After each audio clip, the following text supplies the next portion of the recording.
अस्सलाम वालेकुम नाजरीन, आप देख रहे हैं INN चैनल। मैं हूं शेख अहमद अली। इस न्यूज़ बुलेटिन में आइए नज़र डालते हैं दिन भर की बड़ी खबरों पर। बिरयानी के साथ इजाफी दही तलब करने के मसले पर हुए झगड़े के बाद शहर के इलाके पंजागुट्टी की एक होटल में वर्कर्स की जानिब से किए गए हमले के नतीजे में एक नौजवान की मौत हो गई। इस मामले में पुलिस ने कत्ल का मुकदमा दर्ज कर लिया है। पंजागुट्टा पुलिस के मुताबिक पुराने शहर के चंद्रायन गुट्टा इलाके से ताल्लुक रखने वाले मोहम्मद लियाकत नामी नौजवान कल रात 10:30 बजे अपने दोस्तों के हमरा बिरयानी खाने के लिए एक होटल आए हुए थे। खाने के बाद उन्होंने बिरयानी पार्सल करवाई और इजाफी दही तलब किया। पुलिस के बावजूद दही लाने में ताखिर हो रही थी। इसी मसले पर लियाकत और उनके साथियों का होटल वर्कर्स के साथ झगड़ा हुआ। दोनों ग्रुप्स आपस में झगड़ रहे थे। इत्तला मिलते ही पुलिस मकाम वाक़े पर पहुंची और दोनों ग्रुप्स को पुलिस स्टेशन मुंतकिल करके दोनों की शिकायत हासिल की गई। पुलिस ने बताया कि इसी दौरान उन तमाम को हॉस्पिटल ले जाया गया, जहां लियाकत की तबीयत बिगड़ गई और उनकी मौत हो गई। जराये के मुताबिक पुलिस स्टेशन तलब करने के बाद लियाकत की तबीयत बिगड़ गई थी और वो गश खाकर गिर पड़े, जिस पर उन्हें हॉस्पिटल मुंतकिल किया गया, जहां वो जख्मों से जानबर ना हो सके। महलूक के जिस्म पर जख्मों के निशानात पाए गए। जराये के मुताबिक पुलिस ने हमलावरों को हिरासत में ले लिया है। इसी दौरान होटल में झगड़े का सीसीटीवी फुटेज वायरल हो गया, जिसमें देखा जा सकता है कि किस तरह से हमला किया जा रहा है। वीडियो में मुलाजिमीन पुलिस भी नजर आ रहे हैं, जो हमलावरों को छुड़ाने की कोशिश कर रहे हैं, लेकिन उनके सामने ही हमला किया जा रहा है। पंजागुट्टा पुलिस ने बताया कि इस मामले में कत्ल का मुकदमा दर्ज कर लिया गया है।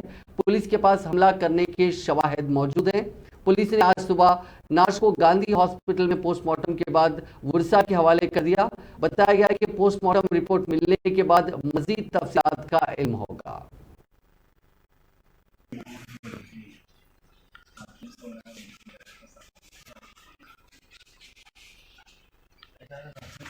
नहीं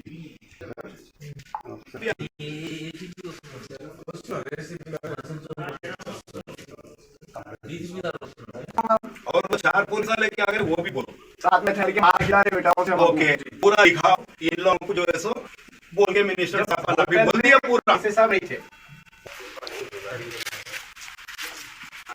पूरा मोटा काम कर लेता।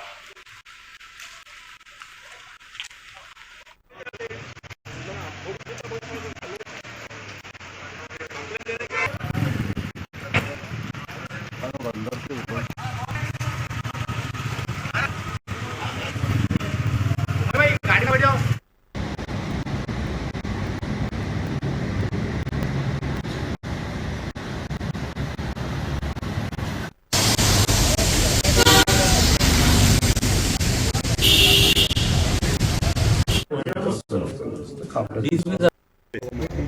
देखिए मेरिडियन होटल में आज 11 बजे जो है गड़बड़ हुई। गड़बड़ का मतलब क्या है बोले तो खाना खाने के लिए लोग आ गए, खाना खा रहे थे, दही पूछे, दही नहीं दिए, 1 से 4 बार बोले तो नहीं दिए, तो कुछ रफ लैंग्वेज में बात करे तो कुछ अफरा तफरी हो गई, कुछ बातें होते रहते वो छोटे मोटे। दरवाजे बंद करके जो है वो लोग पूरे जो ग्राहकों को मार के जो है थोड़े लोग बाहर निकल गए। अब ये लड़ाई झगड़ा कहाँ से हो रहा बोल के वो बच्चे को जो है ना मार मार के नीचे डाल के मैनेजर लगा सब जने मिलके जो है उसको आत्मा कर दिए वहाँ पे। फिर उत्ते में पुलिस आई, नीचे 2 जने ठहरे, ऊपर 2 जने गए, उन लोगों के सामने हुआ। यहाँ लेके आने के बाद में जो है तो नीचे आधा घंटे के ऊपर रख दिए। उन्हें बोल रहा उसको खाया हो रहे तो मेरे को सांस रुकी बोल के बोले तभी उन लोग समझ रहे नहीं और सुन रहे नहीं। इससे जो है तो क्या रे नखरे कर रहा वो कर रहा बोल के बोले कहते। उन्हें मरने के बाद में जो है गाड़ी की फॉर्च्यूनर की चाबी देख के जब डेक्कन अस्पताल को ले गए। अब बोले का मतलब ये है कि ये इंसाफ इस तरीके से होता क्या, उन्हें क्या देता क्या करता वो नहीं मालूम है। अपने को अपन किसी के ऊपर इल्जाम नहीं लगा सकते। आराम से उन लोगों को लेके आके यहाँ पे बिठा के रखे। कौन सी होटल है साहब वो? मेरिडियन होटल यहाँ बाजू में है। ये क्या टाइम का वाकया है? ये 11 बजे के टाइम का वाकया है, 10:30 11 बजे। तो ये ओनर्स मारे या कोई वेटर्स मारे? ओनर भी रहते वहाँ पे, ओनर रहते हैं, मैनेजर रहते हैं। उन लोगों की दादागिरी है। आज का एक नया नहीं है, ये चलते रहता है इन लोगों का सिलसिला। गाड़ियाँ रख देना, ट्रैफिक जाम होना, लड़ना ग्राहकों से जो है सो बदकलामी करना, ये दादागिरी है फुल। अब आज एक आदमी की जान चली गई, बाल बच्चे वाला है बेचारा, जवान बच्चा, अल्लाह उसकी मगफिरत फरमाए। क्या नाम है उनका? लियाकत। कहाँ के रहने वाले लाखों? जो है चंद्रान गुट्टा। रियासती हुकूमत अक़लियतों के लिए 7% सब्सिडी की स्कीम के दूसरे मरहले की तैयारी कर रही है। अहदेदारों के मुताबिक महकमा अक़लियती बहबूद अक़लियती मालियती कॉरपोरेशन 14,300 दरख्वास्त गुजारों को फ़ीकस 1 लाख रुपए फराहम करने के इक़दाम कर रही है। हुकूमत ने दूसरे मरहले के लिए पहले ही 153 करोड़ रुपए अलॉट किए हैं। हुकूमत ने जिला कलेक्टर्स और डिस्ट्रिक्ट माइनॉरिटी वेलफेयर ऑफिसर्स को हिदायत दी है कि इस स्कीम पर मौसर अमल आवरी को यकीनी बनाया जाए। सब्सिडी की स्कीम के पहले मरहले की तकमील के बाद दूसरे मरहले के लिए राह हमवार हुई है। अहदेदारों ने कहा कि पहले मरहले के लिए हुकूमत ने 100 करोड़ रुपए की रकम जारी की थी। 19 अगस्त को 10,000 अक़लियती इस्तिफ़ादा कुनिंदगान के लिए फ़ीकस 1 लाख रुपए के चेक्स तकसीम किए गए थे। हुकूमत हर असेंबली हल्के में अक़लियती तबक़ात से ताल्लुक़ रखने वाले तकरीबन 120 अहल अफराद को सब्सिडी फराहम कर रही है। महकमा सिविल सप्लाईज ने राशन कार्ड होल्डर्स को लाजमी तौर पर अपने KYC यानी नो योर कस्टमर अपडेट करवाने का मशवरा दिया है। ज़राए के मुताबिक कमिश्नर सिविल सप्लाईज की जानिब से इस सिलसिले में रियासत के तमाम अज़ला के सिविल सप्लाईज ऑफिसर्स को वाज़ेह हिदायत दी गई है। बताया गया है कि राशन कार्ड में शामिल तमाम अफराद को शख्सी तौर पर मुताल्लिका राशन डीलर से रुजू होते हुए KYC को अपडेट करवाने की हिदायत दी गई है। महकमा सिविल सप्लाईज के ज़राए ने बताया कि रियासत में ऐसे कई राशन कार्ड होल्डर्स हैं जिनके खानदान के किसी एक फर्द की मौत या बेटों की शादी होने के बावजूद उनका नाम अभी भी उस राशन कार्ड में शामिल है और वो उनके नाम पर राशन हासिल कर रहे हैं, जिसके पेश नज़र हर राशन कार्ड होल्डर को उनके खानदान के तमाम अफराद का KYC अपडेट करवाने का मशवरा दिया जा रहा है ताकि हकीकी मुस्तहिकीन को राशन की अशिया सरबराह किया जा सके। रियासती हाई कोर्ट ने मेडिकल कॉलेज में मकामी तलबा को तहफ़्फ़ुज़ात फराहम करने से मुतालिक हुकूमत के फैसले की मुदाफ़ियत की है। इस सिलसिले में रियासती हुकूमत की जानिब से जारी करदा सरकारी अहकामात को अदालत ने दुरुस्त करार दिया।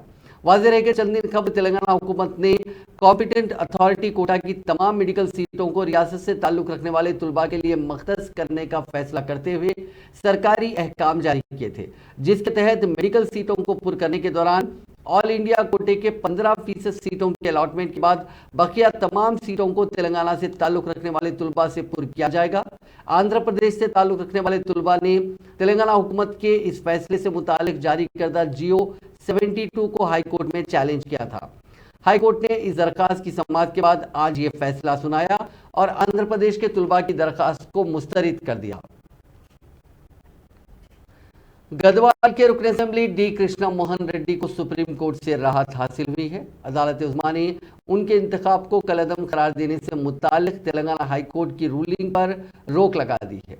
सुप्रीम कोर्ट ने इलेक्शन कमीशन और पिटिशनर को नोटिस जारी की है। अदालत ने अंदरून 2 हफ्ते जवाब दाखिल करने की हिदायत दी है। बाद 4 हफ्तों तक इस मामले की समाअत मुलतवी कर दी गई। वाज़ेह है कि हाईकोर्ट के जज विनोद कुमार ने फैसला सुनाते हुए DK अरुणा को गदवाल से मुंतखब करार दिया था। जंगलात, माहौलियात और सब्ज अहाते के बगैर माशरे का तस्वुर करना गैर माकूल है। माहौलियात के तहफ़्फ़ुज़ की अहमियत को देखते हुए तेलंगाना हुकूमत ने रियासत की तश्कील के फ़ौरन बाद एक्शन प्लान तैयार किया है। आज हम सिर्फ 1 दहाई के अरसे में हुकूमत के अज़्म और इस्तेक़ामत के नताइज देख रहे हैं। रियासती हुकूमत के महत्वाकांक्षी प्रोग्राम हरीत हरम की बहाली में हैरत अंगेज़ नताइज बरामद हो रहे हैं। आपको बता दें कि ये सभी ख्यालात वज़ीर आला चंद्रशेखर राव के हैं। उन्होंने कहा कि तमाम तबक़ात के ताउन से जंगलात और सब्ज़ेज़ार को बढ़ाया जा रहा है। हैदराबाद शहर ने वर्ल्ड ग्रीन सिटी अवार्ड 2022 हासिल किया, जो कि बागबानी की बैनुल अक़वामी तंजीम की तरफ से पेश किया गया, जो कि हाल ही में तामीराती सरगर्मियों के साथ कंक्रीट के जंगल के तौर पर उभरे हुए शहर में सब्ज अहाते को बेहतर बनाने के लिए पेश किया गया। वज़ीर आला ने कहा कि हमारा बुनियादी मिशन फितरत का तहफ़्फ़ुज़ है, हालांकि बेहद तरक्की और तेज़ रफ्तार तकनीकी इख्तराआत का मुशाहिदा करना है। माहौल को बचाने के लिए मुनासिब हिफाजती इक़दाम शुरू न करने के नतीजे में हम ग्लोबल वार्मिंग का सामना कर रहे हैं।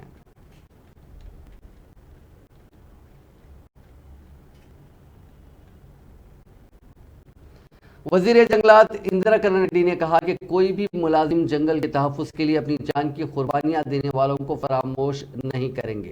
वज़ीर इंदिरा करण रेड्डी ने पीर को कौमी जंगलात के यौम शहीदान के मौके पर नेहरू ज़ूलॉजिकल पार्क की यादगार पर फूल मालाएँ चढ़ाई और उन्हें खिराज अक़ीदत पेश किया।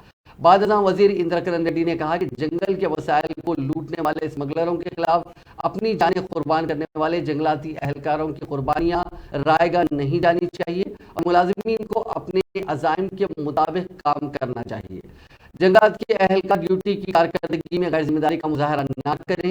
ये इंतहाई अफसोसनाक है कि रियासत में 1984 से अब तक 22 लोग अपनी कीमती जानें ड्यूटी के दौरान गंवा चुके हैं। उन्होंने कहा कि हुकूमत उन खानदानों के साथ खड़ी रहेगी जो अपने फ़राइज़ की अंजामदही में शहीद हुए हैं।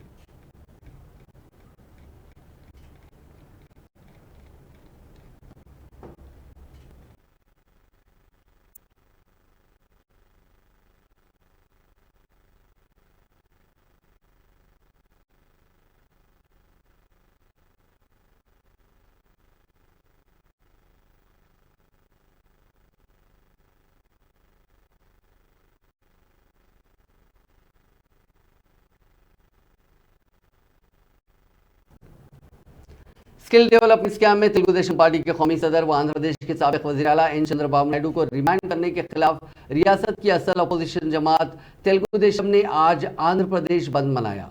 तेलुगु देशम कायदीन ने बसों की खिड़कियों के शीशे तोड़ दिए और ज़बरदस्ती दुकानें बंद करवाईं। तेलुगु देशम के सीनियर कायदीन को घरों में नज़रबंद कर दिया गया था और मुख्तलिफ मकामात पर सिक्योरिटी को बढ़ा दिया गया। पुलिस ने कई मकामात पर एहतजाजी तेलुगु देशम लीडरों और कारकुनों को हिरासत में ले लिया जो दफ़ा 144 की खिलाफ वर्जी कर रहे थे। चित्तूर जिले में चंद्रबाबू नायडू के आबाई मुकाम कुपम में तेलुगु देशम पार्टी के कारकुनों ने सड़कों पर बड़े पैमाने पर एहतजाज किया और शाहराहों पर बड़े पत्थर रख दिए। पार्टी कारकुनों ने सड़कों पर टायर भी जलाया, जिसके बाद पुलिस फौरी हरकत में आते हुए उन एहतजाजियों को हिरासत में ले लिया। पुलिस ने विजयनगरम और नेल्लूर जिले में भी एहतजाज करने वालों को गिरफ्तार किया। आंध्र प्रदेश तेलुगु देशम पार्टी के सदर अच्चन नायडू ने इस बंद की अपील की थी। उन्होंने चंद्रबाबू नायडू की गिरफ्तारी को गैर कानूनी करार दिया।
आंध्र प्रदेश सीआईडी ने विजयवाड़ा एसीबी कोर्ट में पीटी दरखास्त दाखिल करते हुए अमरावती इनर रिंग रोड मामले में साबिक चीफ मिनिस्टर व तेलुगु देशम सरबराह चंद्रबाबू नायडू को तहवील में देने की ख्वाहिश की।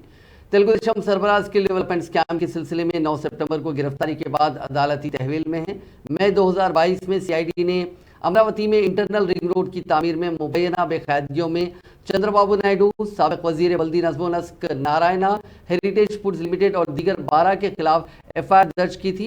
ये एफआईआर वाईएसआर कांग्रेस पार्टी के मंगलगिरी के रुकन असेंबली रामाकृष्णा रेड्डी की शिकायत पर दर्ज की गई थी, जिसमें इल्जाम लगाया गया था कि आंध्र प्रदेश के दारुल हुकूमत और रिंग रोड के मास्टर प्लान के डिजाइन के जिम्मन में 2014 से 2019 के दरमियान आला सरकारी ओहदेदारों ने बेशतर गैर कानूनी और रिश्वतखोरी की सरगर्मियां अंजाम दी थी ताकि गलत तरीके से बाद अफराद को फायदा पहुंचाया जाए।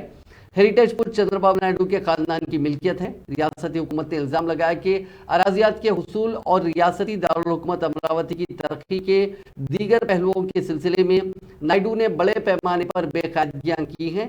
सीआईडी ने स्किल डेवलपमेंट केस में साबिक चीफ मिनिस्टर को 5 दिन की तहवील में देने की ख्वाहिश की है।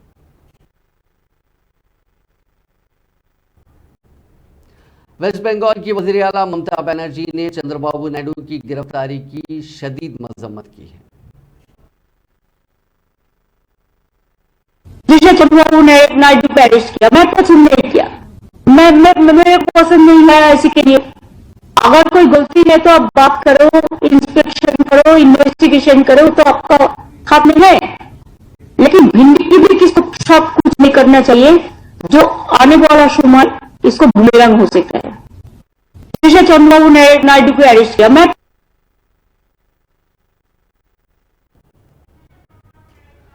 वजीर सेहत हरीश राव ने कहा कि सिद्दीपेट तालीमी इदारों का मरकज बन गया है, क्योंकि यहाँ पर medical college, agriculture college, veterinary college, pharmacy college, nursing college और दीगर इदारे कायम किए गए हैं। उन्होंने कहा कि चीफ मिनिस्टर चंद्रशेखर राव ने पूरे तेलंगाना को तरक्की में आगे किया है। उन्होंने कहा कि तेलंगाना धान की पैदावार के साथ साथ फी लाख आबादी एमबीबीएस की सीटों के मामले में मुल्क में नंबर 1 है। रियासत में फी 1 लाख आबादी पर 22 एमबीबीएस सीटें हैं, जो मुल्क में सबसे ज्यादा है। हरीश राव ने सिद्दीपेट के रंगा नायक सागर से 8 किलोमीटर की दूरी रामनचा इलाके में फार्मेसी कॉलेज का वजीर तालीम सबीता इंदिरा रेड्डी के साथ इफ्तिताह किया, जिसको नुमाइश सोसाइटी ने तामीर किया। उन्होंने कहा कि पेशरफ आंध्र प्रदेश के चीफ मिनिस्टर चंद्रबाबू नायडू ने आईटी के शोबे पर तवज्जो करते हुए ज़राअत को नजरअंदाज कर दिया था, जिसके नतीजे में रियासत में तरक्की का तवाजुन बिगड़ गया था। पेशरफ हुकूमतों के बरखिलाफ चीफ मिनिस्टर केसीआर तमाम शोबों पर यकसान तवज्जो मरकूज कर रहे हैं, जिसके नतीजे में रियासत में हमागीर तरक्की हो रही है। मुल्क में तेलंगाना की आवाम सबसे ज्यादा फीकस आमदनी की हामिल है। उन्होंने कहा कि रियासती हुकूमत ने फार्मेसी कॉलेज के क़याम के अमल को असरी इमारत की तामीर के साथ 8 माह में मुकम्मल किया है। इस कॉलेज का आगाज बी फार्मेसी में 60 सीटों के साथ जारिया तालीमी साल से होगा, क्योंकि फार्मेसी काउंसिल ऑफ इंडिया इस कॉलेज की इजाज़त देती है। दूसरे मरहले की काउंसलिंग के दौरान, जिसका आगाज 17 सितंबर से होगा, तुलबा ऑनलाइन काउंसलिंग के दौरान कॉलेज का इंतखाब कर सकते हैं। ఏ సెక్టర్ చూసినా కూడా ఒక గొప్ప వృద్ధి రేటును మన రాష్ట్రం సాధించగలిగింది. తెలంగాణ వచ్చినాడు మనకంటే మహారాష్ట్ర, కర్ణాటక, తమిళనాడు ఇలా ఎన్నో రాష్ట్రాలు మనకంటే తలసరి ఆదాయంలో తెలంగాణ కంటే ముందున్నారు. కానీ ఒక్కొక్క సంవత్సరం ఒక్కొక్క రాష్ట్రాన్ని దాటేస్తూ, ఒక సంవత్సరం మహారాష్ట్ర దాటినాం, ఒక సంవత్సరం తమిళనాడు దాటినాం, ఒక సంవత్సరం కర్ణాటక దాటి ఇవాళ భారతదేశంలో అతి ఎక్కువ తలసరి ఆదాయం కలిగిన రాష్ట్రం తెలంగాణ రాష్ట్రం. జిఎస్డిపి గ్రోత్ రేట్ లో, per capital income growth rate లో, అట్లా ప్రతి రంగంలో కూడా ఒక గొప్ప గుణాత్మకమైన మార్పును ఈ రాష్ట్రం సాధించగలిగింది. మా మిత్రులు అన్నట్టు ఒక పోటీలో ఒక జిల్లా ఇంకొక జిల్లాతో, ఒక నాయకుడు ఇంకొక నాయకుడితో మేము ప్రజలకు సేవ చేయడంలో పోటీ పడతా ఉన్నాం, ప్రజలకు మెరుగైన సౌకర్యాల కల్పనలో పోటీ పడతా ఉన్నాం, అభివృద్ధిలో ముందుకు తీసుకుపోవడంలో ఇతర రాష్ట్ర అట్లా కాకుండా వెనకబడ్డ పిల్లలకి అందరు కూడా ఎస్సీ, ఎస్టీ, బీసీ, మైనార్టీ వాళ్ళకి ఫోకస్ చేసుకుంటూ దాంట్లో అమ్మాయిలను కూడా ఫోకస్ చేస్తూ దాన్ని ఒక నిర్మాణంగా ఉండాలనే ఉద్దేశంతో ముఖ్యమంత్రి గారు ఈ గురుకులాలు ఏర్పాటు చేయడం జరిగింది. అదే కాకుండా తెలంగాణ రాష్ట్రం సాధించిన తర్వాత 1450 గురుకుల జూనియర్ కాలేజెస్ ఏర్పాటు చేయడం జరిగింది. 1-2 కాదండి, 1450 జూనియర్ కాలేజెస్ ఏర్పాటు చేయడం జరిగింది. దాదాపు 85 గురుకుల డిగ్రీ కాలేజ్ అప్డేట్ చేశారు. దాదాపు 5 కాలేజీలు పీజీ కాలేజెస్ తీసుకొచ్చారు గురుకులంగా. అదే కాకుండా ఒక 4 లా కాలేజీలు తీసుకురావడం జరిగింది గురుకులంలో. ఒక 4 ఇంజనీరింగ్ కాలేజ్ ఏర్పాటు చేసుకోవడం జరిగింది. ఇదంతా కూడా ప్రతి ఒక్క అడుగులో కూడా ఈ రాష్ట్రంలో పేద బిడ్డల అభివృద్ధిని కాంక్షిస్తూ ఈరోజు విద్యా వ్యవస్థలో ఈ మార్పులు తీసుకొచ్చిన ముఖ్యమంత్రి గారికి నిజంగా ధన్యవాదాలు తెలియజేస్తుంటూ 60% అమ్మాయిలకు ఏర్పాటు చేయడం జరిగింది. దాని నుండి ఆటోమేటిక్ అమ్మాయిల మీద ఏదైతే ఉందో పిల్లలు అమ్మాయిలందరూ కూడా బాగా చదువుకోవడానికి ఈరోజు పై లెవెల్లో బాగా పిల్లలు కూడా ఎంకరేజ్ చేస్తా ఉన్న పేరెంట్స్ కూడా ఆ విధంగా మంచి అడ్మిషన్స్ కూడా తీసుకొని మంచి ఉన్నత విధంగా ఈరోజు అమ్మాయిలు పెద్ద స్థానంలోకి ఎదుగుతున్న సందర్భంలో ఒక లేడీగా నిజంగా గర్వపడతా ఉన్నాను. ఈరోజు तेलंगाना तेलुगुदेशम के सदर कासानी ज्ञानेश्वर मुदिराज की सेहत खराब हो गई है, जिनको इलाज के लिए फौरी तौर पर शहर हैदराबाद के गच्चीबौली के एक प्राइवेट अस्पताल से रुजू किया गया। शदीद बुखार, खांसी और सांस लेने में दुश्वारी पर उनको अरकान खानदान ने अस्पताल में दाखिल करवाया, जहां डॉक्टर्स ने उनके मुख्तलिफ तिब्बी मायने किए। बताया जाता है कि फिलहाल उनकी सेहत बेहतर है। समझा जाता है कि आंध्र प्रदेश के साबिक वज़ीर आला व तेलुगुदेशम पार्टी के कौमी सदर चंद्रबाबू नायडू की गिरफ्तारी पर वो गुज़िश्ता 2 दिनों से तशवीश का शिकार थे। आंध्र प्रदेश हाईकोर्ट की जज तेलंगाना में पेश आए सड़क हादसे में जख्मी हो गई। पुलिस के मुताबिक यह हादसा जिले सूर्यापेट में उस वक्त पेश आया जब हैदराबाद से बजरिए कार विजयवाड़ा जाने वाली खातून जज सुजाता की कार के ड्राइवर ने उसका तवाजुन खो दिया और ये कार सड़क के किनारे झाड़ियों में घुस पड़ी। इसी दौरान वहां से गुजरने वाले एक शख्स ने पुलिस को इस बात की इत्तला दी, जिसके बाद पुलिस वहां पहुंची। पुलिस ने खातून जज को सूर्यापेट के एक अस्पताल में दाखिल करवाया। इस हादसे में खातून जज मामूली जख्मी हुई, उनकी हालत मुस्तहकम बताई जाती है। बाद अज़ां जज को हैदराबाद के एक प्राइवेट अस्पताल में भर्ती करवाया गया ताकि बेहतर इलाज हो सके।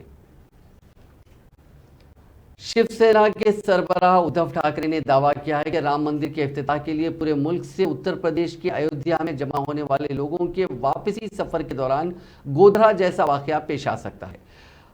27 फरवरी 2022 को अयोध्या से साबरमती एक्सप्रेस पर वापस आने वाले कार सेवकों पर हमला किया गया और गुजरात के गोधरा स्टेशन पर उनकी ट्रेन के कोच को आग लगा दी गई थी, जिसके नतीजे में हलाकतें हुई। इस वाकये के रियासत भर में बड़े पैमाने पर फसादात हुए थे। ठाकरे ने जलगांव में एक जलसे आम से खिताब करते हुए कहा कि ये इम्कान है कि हुकूमत राम मंदिर के इफ्तिताह के लिए बसों, ट्रकों और ट्रेनों में बड़ी तादाद में लोगों को मदऊ कर सकती है और उनके वापसी के सफर पर गोधरा की तरह का वाकया पेश आ सकता है।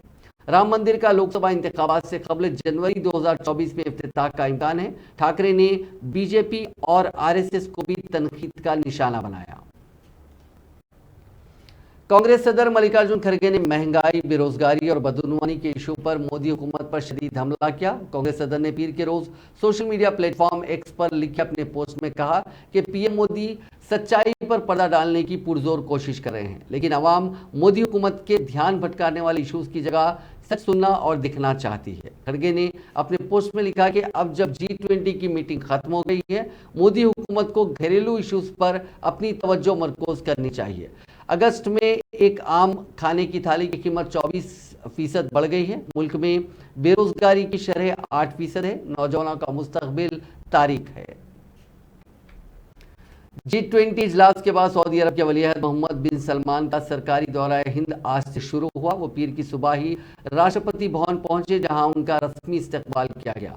हिंदुस्तानी वज़ीर आज़म नरेंद्र मोदी ने इस दौरान वलीअहद को गले लगाकर उनका खैर मकदम किया। सदर जमहूरिया द्रौपदी मुर्मू भी इस दौरान मोहम्मद बिन सलमान के इस्तकबाल के लिए मौजूद थी। रिपोर्ट्स के मुताबिक राष्ट्रपति भवन में इस्तकबाल के बाद वज़ीर आज़म मोदी और प्रिंस सलमान ने हैदराबाद हाउस में 2 फरीकी मीटिंग की। इस दौरान हिंदुस्तानी वज़ीर ख़ारजा डॉक्टर एस जयशंकर और NSA अजीत डोवल भी वज़ीर आज़म के साथ दिखाई दिए। मीटिंग के बाद हैदराबाद हाउस में मुनक़िद हिंद सऊदी स्ट्रैटेजिक शराकतदारी काउंसिल की पहली मीटिंग में हुए समझौतों पर दस्तखत किए गए।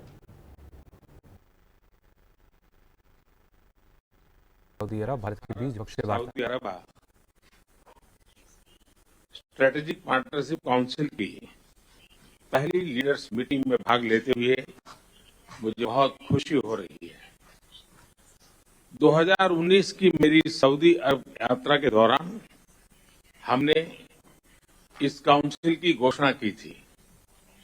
इन 4 वर्षों में यह हमारी रणनीतिक साझेदारी को और सुदृढ़ करने के प्रभावी माध्यम के रूप में उभरा है। मुझे खुशी है कि इस काउंसिल के अंतर्गत दोनों कमेटी की कई बैठकें हुई हैं, जिनसे हर क्षेत्र में हमारा आपसी सहयोग निरंतर बढ़ रहा है। बदलते समय की जरूरतों के अनुसार हम हमारे संबंधों में नए और आधुनिक आयाम जोड़ रहे हैं। भारत के लिए सऊदी अरब हमारे सबसे महत्वपूर्ण स्ट्रैटेजिक पार्टनर में से एक है। विश्व की दो बड़ी और तेज गति से बढ़ने वाली अर्थव्यवस्थाओं के रूप में हमारा आपसी सहयोग पूरे क्षेत्र।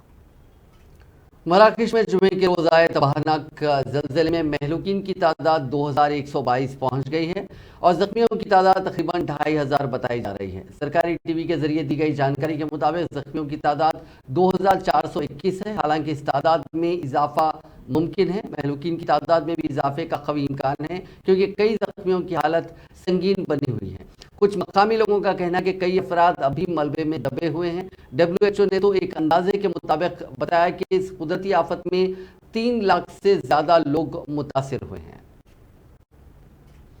हैदराबाद से विजयवाड़ा के रास्ते हावड़ा जाने वाली हावड़ा एक्सप्रेस ट्रेन के चंद बोगियों में अचानक धुआं भर गया। आज दोपहर 12 बजे के करीब ट्रेन में अचानक धुआं उठा देखकर मुसाफिरों ने जंजीर खींचकर ट्रेन को रोका और खौफ के आलम में फौरी ट्रेन से उतर गए और वहां से भाग पड़े। ये वाकया तेलंगाना के वरंगल जिले के नेकोनिडा के करीब पेश आया। चंद बोगियों में धुआं फैल गया था। ट्रेन रेलवे स्टेशन के करीब एक सुनसान इलाके में रुकी रही। ट्रेन का ड्राइवर और गार्ड्स ने तफसीली जायजा लेकर इसकी इत्तला आला हुक्काम को दी। तेलंगाना के जिले निर्मल में एक खानगी बस हादसे का शिकार हो गई। यह हादसा अनंतपेट मौजू के करीब नेशनल हाईवे 44 पर आज पेश आया। हादसे के बाद ट्रैफिक की आमद-ओ-रफ्त मुतासिर हुई।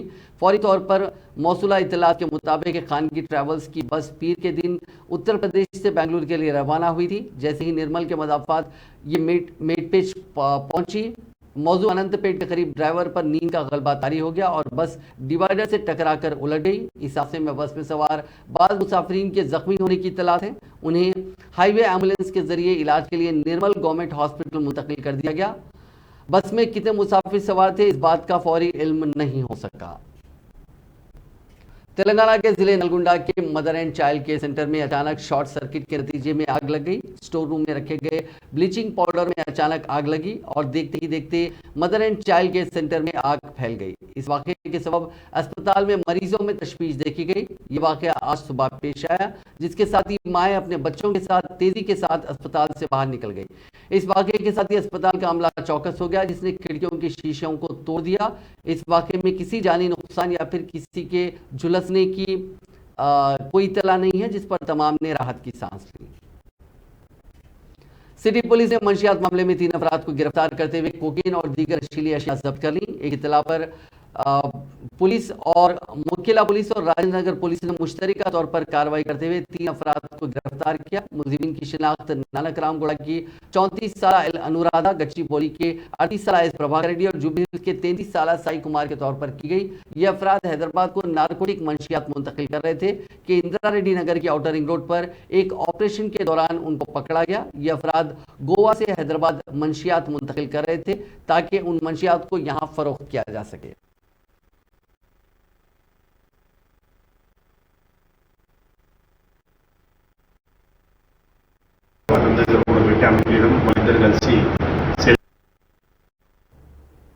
रियासत केरला की पुलिस ने 10वीं जमात के तालिब इल्म को कार से टक्कर देकर कत्ल कर देने वाले शख्स के खिलाफ मुकदमा दर्ज कर लिया है। ये वाकया तिरुवनंतपुरम जिले के पोरचल इलाके में 30 अगस्त को पेश आया था, जिसका सीसीटीवी फुटेज वायरल होने के बाद मालूम हुआ कि यह हादसा नहीं बल्कि दानिस्ता तौर पर दी गई टक्कर है।